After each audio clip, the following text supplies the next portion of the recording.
Guys, magandang gabi. Welcome back po dito sa Gandara SRU channel for showbiz update.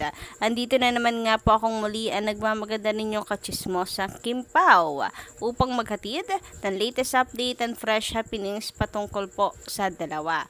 And para nga po sa gabing ito, ang atin pong pag-uusapan ay patungkol po dito sa mga ganaps ng atin pong mga bibis na si Kim and Paolo Avellino. Grabe, matuturing nga pong couple of the year ang dalawa.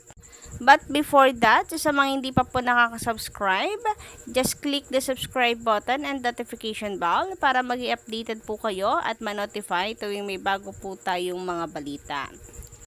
So, una, narito po guys at confirmed na si Paolo Avellino nga po ang bagong ambassador ng Wiltec. So, mga nakaraang araw ko pa nakikita to guys na feeling nga po nila si Paolo Avellino ito. Pero meron po nagtatalo na baka ito si Alden Richards. Kasi dito po sa picture yung shadow, may pagkakahawig din po kasi kay Alden. So, yan po yung pinagtatalunan ng mga fans. Kasi, hawig din po kay Alden. Tingnan nyo guys yung buhok. Yung buhok dito ni Pao, down sa shadow, halos parehas. And then, itong kay Alden na Richards, ganun din. Fit din doon sa shadow na yan. Pero kasi akong pagkakaalam ko po talaga, sa Alden Richards matagal na. Matagal na po siya dito sa Wiltec. So, kumbaga hindi po may tuturing na new face si Alden Richards. Sabi nga po dito, sa 28 pa ang reveal ng face. Hindi yan si AR or Alden Richards. Part siya ng celebration. Si Alden Richards or si AR, hindi siya new face. And ngayon pa nga lang po ang face reveal. So nakalagay nga po dito ay next phase of Wiltec. So hindi po siya si Alden Richards talaga. Sa Alden ay post na po yung pinost na po yan ng Wiltec, pinakita na. So 28 pa yung face reveal. So dun pa lang alam na dapat.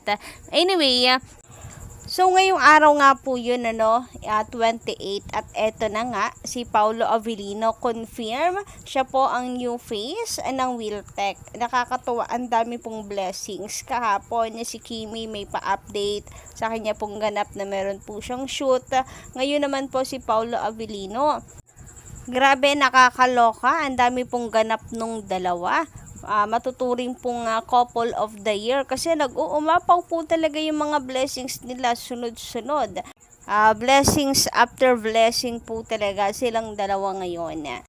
And hindi naman po nakapagtataka kasi napakasikat po and in demand nung dalawa ngayon. Katunayan niya na trending po nationwide na pumasok po ngayong araw sa top 9 ang Paolo Wiltec new ambassador. Talaga naman pong ang mga fans ay napaka-supportive din naman talaga.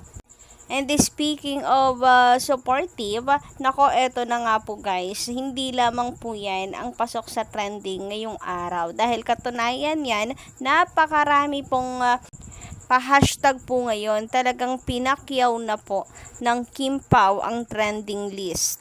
Ang trend list rather. So, bale, narito po pala yung mga trending ngayong araw. Trending po ang hashtag Kim Chu with 22.1 thousand na post. Grabe, ang dami, no? Napakaganda rin po kasi talaga ngayon ni Kimi. Blooming na blooming po siya. Trending din po ngayon ang More Blessings at Kim Pao with 15,000 na post sa X. Ang dami, no? Pati po ang kanilang movie or upcoming movie na My Love Will Make You Disappear. Trending din po ngayong araw. So, 13.4K post. So, ganyan po, ka-excited na ang mga fans sa kanila pong upcoming movie. Kaya sa mga nagsasabi pong fluff, sorry na lang po kayo. And lastly, eto nga, yung Paolo Wiltec, new ambassador, pasok po. Nasa 11 pa dito pero umakita po yan sa top 9. So, ganyan po ka-in-demand and mahal na mahal ng mga fans si Kim and si Paolo Avellino. Sabi nga po dito, congratulations to Kim Pao mula po kay Miss Marley for their new endorsement. You're really meant to be. It's called Tadhana. Perfect couple. God's moves in mysterious ways. Always put God in the center of your lives. Love you guys. Sabi naman ni Miss Marichu, blessing in disguise pag ang paghihiwalay nila or nilang dalawa ni Sian Lim. Kaya ngayon, super sikat si Kimi at sobrang blessed sila ni Paulo. So, ang dami po nagsasabi rin yan. Kaya naiyak si Kimi nung doon po sa Korea. Dahil after po ng mga masamang nangyayari sa kanya last year, eto po't nag-uumapaw naman yung kanyang blessing. And speaking of Korea, so binati nga rin po sa Showtime itong si Kim Chiu. Kinongratulate din po nila si Kim and napag-usapan din nga po doon si Paulo. Talagang magkadikit na po yung pangalan ng dalawa, no? May kulitan na naman nga pong naganap kanina. So, kinukulit nila si Kim.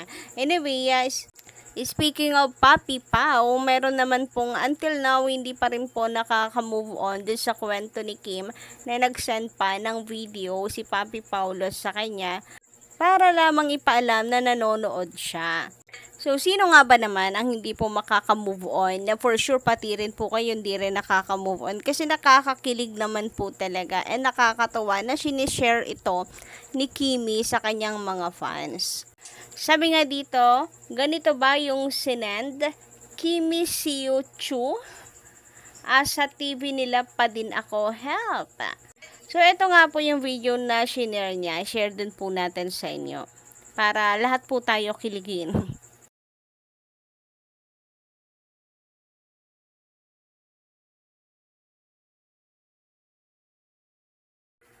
O diba, himlay malala, Kim Pao fans. So talagang hindi po pinalagpas ni Paulo yung yung event na ito ni Kim Chiu sa Korea kahit hindi po siya kasama doon. So nanood po talaga siya at sinend pa kay Kim Chiu para ipabatid po dito na talagang nanonood siya.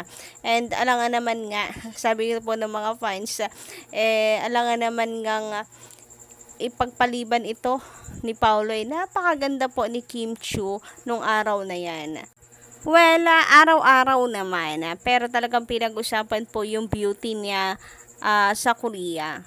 Pati nga po mga kapwa niya artista gandang-ganda sa kanya. Kagaya po ni Shaira Diaz. Grabe, nagpaka-fangirling itong si Shaira kay Kim Chiu and sabi nga niya napakaganda. Sobrang ganda, sabay bati po ng congratulations to Kimi. Ganon din po si Almira Mulak at sinabi po niya dito na so beautiful Kim. You like a goddess here. Congratulations. Nako, totoo po yan. So, kayo po ba ang inyong masasay patungkol dito? Pa-comment ka lang po sa baba and don't forget to click the subscribe button and notification bell para po sa iba pang mga balita. Maraming salamat.